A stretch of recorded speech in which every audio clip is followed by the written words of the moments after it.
Hello UT and hello the world, I'm your host, Andrew Rosas. You know, you look like a smart, well-educated person. Well, of course I can't see you through the camera. See, you're pretty sharp.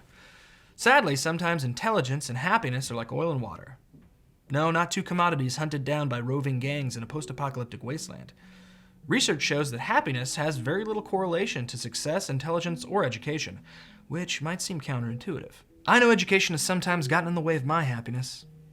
Did you know if you find a grammar mistake on a utility bill, you still have to pay it? Well, I wanted to know more about intelligence and happiness, and luckily UT marketing professor Raj Raghunathan has written a book on the subject called If You're So Smart, Why Aren't You Happy? First of all, Professor, what was the inspiration for your book? The inspiration for the book was really the course that I was teaching, and in the process of teaching the course, I realized that I was approaching the topic of happiness and fulfillment in a way that was different from whatever existed out there. And I started putting my class notes together, and I realized it was a bit of a fresh take on the topic. Did your observation about the relationship between happiness and success come from some personal interaction or experience? Please tell me there was a party of successful tycoons sadly swirling their brandy as a string quartet played Morrissey.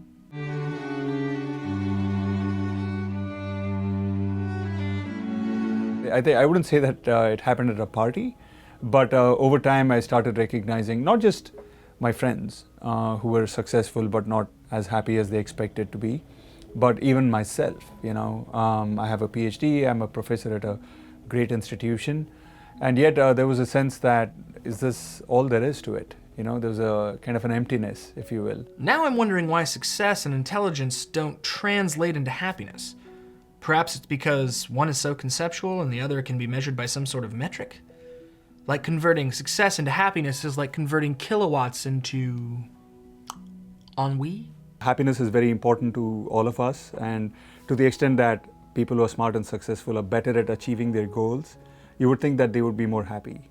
They'd have figured out better than their not so smart or successful counterparts what does it take to lead a happy and fulfilling life, right? And so why is it, you know, what's the explanation for this? I think that there are two big reasons for this. One is that some of the very things that make us smart and successful can come in the way of your happiness. So think about an achievement orientation, right? I mean, I want to be the best, better than everybody else. That sets up this tendency to compare oneself and one's achievements to that of others. And what a lot of research shows is that this tendency to compare yourself to other people is not very good for your happiness. But I think a bigger reason is that it's not that the smart and the successful people are very miserable. It's not as if there's a negative correlation, you know, that if you become smart and successful, you're going to necessarily be less happy. It's just that there is no correlation, or very, very small correlation between smartness and success and happiness. What are some of the obstacles in the way of happiness? Distraction? Comparison? Moat full of crocodiles? And I can walk you through those, but what I'll do is I'll probably talk about three, I think, important sins that we commit. So one of these sins has to do with what I call devaluing happiness. And it has to do with this idea that even though happiness is very important for us, we all recognize it at some level, we also, if you see how we go about behaving and making decisions on a daily basis, we also tend to undermine our own happiness in small, seemingly trivial ways, but they all add up to quite a bit. Another big sin we commit, I already talked about a little bit, which is chasing superiority, you know, which is trying to be the best, better than other people at something. A much better way to actually pursue your work or, you know, engage in activities is to start with what do I enjoy doing and what am I good at. A third sin that we commit is being overly controlling. Or overly control seeking.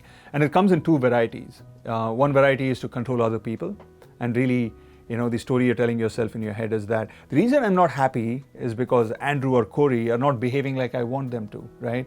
That's the reason I'm not happy. If only everybody else in the world were to behave exactly like I wanted them to, of course I'd be happy, you know? And this tendency to be overly controlling can also manifest itself in something called the maximizer mindset, which is this idea that in every situation you're constantly looking for ways in which things can be improved. I go to a vacation in Cancun and I look at the hotel room and I'm happy for maybe 3 seconds looking at the beautiful view. I immediately zoom into all the negatives there. I go to a friend's wedding, I'm thinking of all the ways in which this wedding could have been improved. That kind of a maximizer mindset, constantly looking for ways to improve things, comes from this tendency to want to control things. So we've talked about happiness and intelligence, but you're a marketing professor. How does this research and your book relate to marketing? We are in the business of enhancing customer well-being. As marketers, if we don't make the customer feel happier with the product that they buy or the service that they subscribe to, then we are going to lose their business, right? And so looking at it from the perspective of, okay, what are the determinants of happiness and fulfillment? And how can I, with my understanding of these determinants, enhance the customer's well-being is a good path to go on, because that is going to enable you to kind of continue to make that profit, continue to engage the customer, continue to retain them. It seems like I've got a lot to learn about happiness and intelligence. Or do I? If you'd like to get educated about this subject, happiness not guaranteed, you can follow the link in the description below to Dr. Raghunathan's website.